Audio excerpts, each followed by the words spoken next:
kepada pihak lain yang untuk menyatakan bahwa pernyataan dari si B itu benar, maka kita akan membuat keputusan kedua-duanya benar. Seperti yang disampaikan tadi, ada benar dengan benar, ada juga benar dengan salah.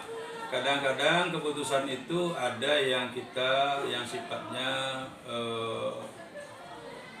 mengutamakan kepentingan umum daripada kepentingan pribadi. Kalau secara kepribadian rasanya kita agak merasa itu dirugikan sedikit gitu kan Bu kan. Jadi ada benar dan salahnya seperti itu. Jadi kita harus menggali data sama seperti yang tadi. Kita bukan hanya kepada pihak A dan B itu saja kita mencari data, kita harus mencari data pihak yang ada di sekitar A dan B, kemudian kita putuskan bahwa kadang-kadang ada benar dan salah juga, tetapi karena ini adalah kepentingan umum, kita kadang mengecilkan kepentingan pribadinya, karena untuk kepentingan umum kita tentu mengutamakan kepentingan orang banyak terlebih dahulu. Makanya kadang ada keputusan kita itu ada yang mungkin benar dan salah ya, seperti itu. Tetapi kita harus membuat keputusan itu berdasarkan data yang bisa kita simpulkan bahwa apa yang kita lakukan, apa yang kita putuskan itu tidak membawa kerugian dan berakibat positif bagi yang kita berikan keputusan, seperti itu. Berarti cari data pendukung ya Pak ya, Iya. memperhatikan kepentingan umum. Iya. Jadi bagaimana Bapak menjalankan pengambilan keputusan atau langkah-langkah yang Bapak ambil dalam pengambilan keputusan untuk kasus-kasus di mana ada dua kepentingan yang sama-sama benar tersebut Pak? Iya. Untuk menjalankannya, pertama kita selalu ada pemberian wewenang kepada bawahan kita, seperti ya kita memberikan dulu kesempatan kepada wali kelas, kemudian guru BK, kemudian waka, baru nanti tahap selanjutnya baru kepada kepala sekolah. Jadi untuk melaksanakan pelaksanaan keputusan itu kita berikan dulu keputusan itu kepada guru kelas kita untuk dia menerapkan keputusan kita. Kemudian nanti guru BK juga kalau tidak ada juga sesuai yang dengan apa yang kita putuskan dalam suatu permasalahan tersebut, kita akan berjenjang naik, bertangga turun, sampai pada nanti posisinya yang terakhir adalah kepala sekolah. Nah, kepala sekolah kita tinjau ulang kembali apakah keputusan kita itu sudah dijalankan berapa persen ya. Kalau persentasenya sudah mencapai istilahnya di atas 90%, artinya ya ada perubahan kepada hal-hal yang kita berikan keputusan tersebut.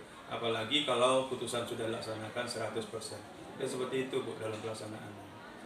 Berarti melibatkan beberapa orang juga Pak ya. Iya. Nah, ketika Bapak mengalami kasus Lima Etika, selama ini cara yang efektif untuk pengambilan keputusannya itu seperti apa Pak? Ya, cara yang efektif kita ambil kalau dilema etikanya memang harus mengutamakan data-data pendukung. Kalau tanpa data pendukung, kita ragu nanti keputusan kita itu ada keberpihakan. Mungkin ada akan merugikan pihak-pihak yang kita berikan keputusan. Kalau berdasarkan data dan pendapat dari beberapa orang seperti yang kita uraikan pertama tadi, ya kita sudah mendapatkan data dari kedua belah pihak, ya kemudian data yang ada di sekitar kedua belah pihak, kita yakin dengan banyaknya pendata tersebut, dengan banyaknya pendapat dari orang-orang yang kita ambilkan data, harapan kita putusan kita itu lebih efektif, ya kemudian lebih efisien. Sebetulnya efisiennya di sini maksud kami istilahnya hal-hal yang kita berikan itu tidak banyak efek sampingnya di belakang, Bu. Nah, seperti itu. Jadi kalau kita cepat memberikan keputusan tanpa ada data dan perbandingan ataupun pendapat beberapa orang yang membantu kita di sekolah dari wali kelas BK dan guru wakil kepala sekolah, harapan kita kecil kemungkinan keputusan kita berpihak kepada salah satu yang dapat merugikan, seperti itu Bu. berarti memperhatikan efek samping atau Iya, dampak Pak ya. dampak bagi yang kita berikan keputusan. Harapan kita sedikit dampak negatifnya, lebih banyak dampak positifnya. Berarti Gitu. mempertimbangkan hasil Iya. akhirnya ya, Iya. Pak ya. Nah, dalam pengambilan keputusan ini apa tantangan yang Bapak hadapi Pak? Tantangannya yang jelas nanti apabila keputusan itu nanti ada kaitannya umpama seperti orang yang dekat dengan kita, ya kemudian umpamanya ada yang silaturahminya baik dengan kita. Pada saat kita memberikan keputusan, ya kita harus mempunyai data yang bisa meyakinkan. Pada saat kita memberikan keputusan itu, data itu kita sampaikan kepada kedua belah pihak agar berdasarkan data ini saya mengambil keputusan ini. Nah, jadi mereka bisa cross check juga bahwa yang kita dapat data itu ada benarnya atau tidak. Nah, kalau mereka mengakui kebenaran data yang kita dapatkan, artinya harapan kita keputusan yang kita berikan mereka akan terima dengan lapang. Seperti itu. Apakah Bapak punya jadwal tertentu atau secara spontan saja Pak dalam pengambilan keputusan atau harus ada jadwalnya?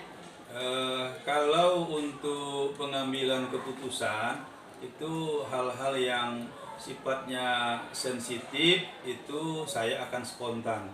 Ya, contoh umpamanya perkelahian atau umpamanya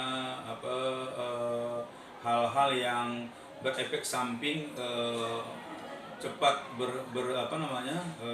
tersebar kepada orang lain, nah, itu sifatnya spontan. Nah, kalau yang sifatnya hal-hal itu berkaitan dengan hukum dan norma, kita harus mengikuti prosedur. Seperti yang kami sampaikan dari awal tadi, kita harus mendukung data. Kemudian data itu kita cross check kepada yang yang bermasalah, apakah data yang kita dapatkan itu mereka ada bantahan atau mungkin tambahan, sehingga keputusan kita berikan di akhir itu dapat membuat keadilan kepada kedua belah pihak, seperti itu. Jadi tidak harus semuanya spontan. Yang spontan itu yang efek sampingnya ya nanti seperti kecelakaan, perkelahian, itu akan sifatnya kita hal-hal yang sensitif, kita harus mengambil keputusan yang cepat gitu, seperti itu. Baik Pak, dalam mengambil keputusan dilema etika ini faktor-faktor apa yang mempermudah Bapak? Dalam memberikan keputusan dilema etika, kita mempermudah kita memberikan keputusan data yang sebanding antara kedua belah pihak. Kalau datanya sudah kita anggap satu orang bermasalah itu kita ambil angkanya harus ganjil, Bu. Kenapa ganjil? Supaya ada lebih dari 50% dari pendapat yang benar ataupun yang positif ataupun negatifnya. Jadi data yang pembanding ini harus kita buat supaya kita dari data tersebut kita bisa membuat keputusan yang rasanya berkeadilan. Jadi kami selalu membuat keputusan berdasarkan data, seperti itu, Bu. Jadi data adalah memudahkan kita. Kemudian pendelegasian tugas itu adalah memudahkan seorang kepala sekolah untuk menangani suatu permasalahan.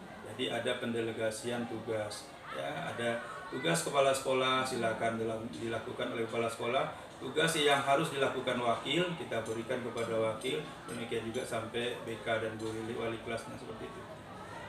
Terakhir nih Pak, dari semua hal yang Bapak sampaikan, pembelajaran yang dapat kita petik apa nih Pak? Yang dapat kita simpulkan bahwa dalam menyelesaikan masalah kita mengutamakan musyawarah, itu yang pertama. Kemudian dalam membuat keputusan kita harus mendapatkan data pembanding yang berkeadilan. Jadi jangan hanya dalam satu pihak saja kita menerima data kemudian kita memberikan keputusan sementara. Kemudian yang yang tidak kalah pentingnya dalam membuat keputusan itu yang perlu kita simpulkan, dalam cross check data kita berikan kesempatan kepada kedua pihak untuk bertanya bahwa data yang kita dapatkan itu betul atau tidak, atau ada bantahan atau tidak.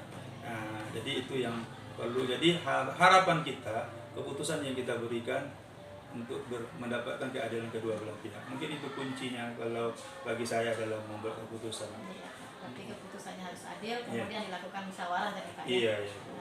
Baik Pak, terima kasih atas waktu dan kesediaan Bapak. Saya bisa mengambil banyak pembelajaran dari sini Pak. Terima kasih ya Pak ya atas Ya. waktunya. Ya, sama-sama Bu. Assalamualaikum Pak. Waalaikumsalam.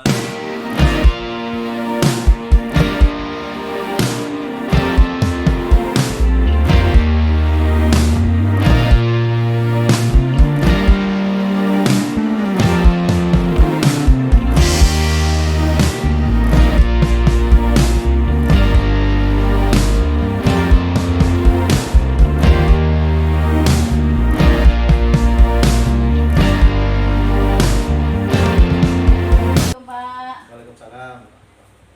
Semoga Bapak hari ini dalam keadaan sehat Pak ya. Insyaallah. Saya kesini karena ada tugas di pendidikan guru penggerak untuk melakukan wawancara kepada Bapak sebagai kepala sekolah terkait dengan pengambilan keputusan yang berkaitan dengan dilema etika Pak. Apakah Bapak pernah selama ini menghadapi kasus dilema etika Pak? Ada beberapa permasalahan dilema etika. Jadi Bu, yang baru saja kami hadapi masalah dilema etika itu, kemarin kan ada penempatan P3K, penerimaan P3K di Kabupaten Rokan-Hulu, dan di sekolah kami di SMP Negeri 2 Tambusai Utara itu, dari 5 orang yang mengikuti seleksi, hanya 3 dari kami yang lulus, dan alhamdulillah 3-tiganya ditempatkan di sekolah kami. Hanya saja ternyata ketika penempatan ada 2 orang lagi yang ditempatkan dari ke sekolah kami dari sekolah lain. Tentu saja ini menjadi permasalahan. Guru yang tidak lulus yang di sekolah kami tadi tentu jamnya menjadi berkurang karena datangnya guru P3K baru dari sekolah lain. Jadi menjadi permasalahan. Kenapa? Karena rombel kami itu tetap 8 rombel, tetapi datang guru baru yang statusnya P3K, sehingga guru yang tidak lulus tadinya 2 orang itu tentu jamnya menjadi berkurang. Itulah yang menjadi permasalahan, dilema di sekolah kami. Mungkin itu, Bu. Oh gitu Pak ya. Jadi menghadapi permasalahan itu keputusan apa yang Bapak ambil Pak? Jadi kemarin coba saya rembukan dengan wakil kepala sekolah, kemudian kita coba konsultasikan juga dengan pengurus komite. Jadi hasilnya kami putuskan hasil yang menurut kami menjadi solusi terbaik lah. Kami tidak merumahkan atau tidak menonaktifkan guru yang tidak ada jamnya tadi, tetapi kami buat pilihan sisa jam dari pembagian jam guru P3K itu kami berikan kepada guru komite yang tidak lulus tadi. Tetapi juga kami memberikan kebebasan kepada mereka untuk mengambil keputusan dengan jumlah jam yang sedikit ini, apakah mereka lanjut atau tidak. Juga kami memberikan kebebasan kepada mereka untuk menambah jam di sekolah lain. Itu keputusannya kemarin kami rembukan dengan wakil kepala sekolah dan pengurus komite. Itu Pak ya. Baik Pak, selama ini bagaimana cara Bapak mengidentifikasikan suatu kasus? Apakah termasuk kasus dilema etika atau masuk ke dalam kasus bujukan moral Pak? Ya Bu, tentu setiap permasalahan atau kasus yang kami hadapi itu kami kaji terlebih dahulu, kami identifikasi. Seandainya permasalahan itu mengandung 2 hal yang sama-sama benar, maka itu menjadi masalah dilema etika. Tetapi ketika permasalahan itu ada kasus hukumnya, pasti kebenarannya dan pasti salahnya secara hukum, maka dia termasuk rujukan moral. Gitu Pak ya, berarti dilihat dulu Pak ya. Ya, kita identifikasi terlebih dahulu. Jadi bagaimana Bapak menjalankan keputusan atau langkah-langkah yang Bapak ambil dalam pengambilan keputusan untuk kasus-kasus di mana ada dua kepentingan yang sama-sama benar ini Pak? Ya, tentu kita kaji terlebih dahulu seperti yang saya ceritakan tadi. Kita kaji permasalahan itu di mana dua-duanya benar, maka mana yang lebih maslahat, mana yang banyak mengandung nilai kebenarannya, kebajikannya, maka itulah yang kita pilih. Karena dua-duanya benar. Gitu. Maka yang memiliki dampak yang lebih positif itulah yang kita pilih. Gitu Pak ya, dari dilihat dampaknya Pak ya. Iya, betul. Ketika Bapak mengalami kasus dilema etika ini, selama ini cara yang efektif untuk pengambilan keputusannya yang seperti apa? Cara yang paling efektif ya kita musyawarahkan. Kita musyawarahkan dengan pihak-pihak yang berkepentingan, yang memiliki masalah tadi, kita jelaskan, kita rembukkan. Pasti dengan cara bermusyawarah nanti akan muncul keputusan yang terbaik. Mana yang terbaik di antara yang baik. Yang terbaik di antara yang baik yang diambil Iya, Pak ya. iya betul. Dalam pengambilan keputusan ini, apa tantangan yang Bapak hadapi Pak? Yang namanya dilema etika itu pasti sangat sulit Bu ya untuk mengambil keputusannya, karena dua-duanya mengandung hal yang benar. Tapi kalau rujukan moral itu mudah karena ada benar dan salahnya. Jadi tantangannya itu kadangkala apa yang kita ambil belum tentu dianggap baik untuk orang yang bersangkutan yang mengalami hal itu. Tetapi apapun itu, ketika kita transparan dalam mengambil keputusan, kita jelaskan, insya Allah semuanya akan berjalan dengan baik. Gitu Pak ya. Apakah Bapak punya jadwal tertentu atau secara spontan nih Pak dalam pengambilan keputusan ini? Jadwal tidak ada. Jadi penyelesaian masalah tadi itu kapan masalah itu datang. Jadi secara spontan langsung kita tangani. Seandainya kita mendengar permasalahan itu langsung kita selesaikan. Karena ketika nanti ditunda-tunda akan muncul nanti masalah baru lagi. Ya, Pak. Nah, takutnya nanti berdampak tidak baik ke sekolah kita. Gitu ya, Pak. Faktor-faktor yang mempermudah Bapak dalam pengambilan keputusan dilema etika ini apa ya Pak? Faktor-faktor yang permudah tentu kerjasama. Kerjasama. Nah, kerjasama dari semua warga sekolah lah, terutama wakil, kemudian majelis guru, kemudian pengurus komite. Jadi kalau kerjasama yang kita bangun baik, ya mudah-mudahan nanti cepat dalam pengambilan keputusannya. Berarti Bapak mengutamakan kerjasama tadi Pak ya. Betul. Dalam pengambilan keputusannya. Terakhir nih Pak, dari semua hal yang sudah Bapak sampaikan, apa pembelajaran yang dapat kita ambil nih Pak? Pembelajarannya yang pertama, satu, kita harus tingkatkan kekompakan, kerjasama dari seluruh warga sekolah. Yang pertama. Yang kedua, harus ada transparansi, keterbukaan antara saya selaku pimpinan sekolah dengan majelis guru. Yang ketiga, apa yang kita kerjakan kita evaluasi dan kita sampaikan hasilnya kepada kawan-kawan majelis guru. Bagus sekali Pak yang sudah Bapak ambil dari sini.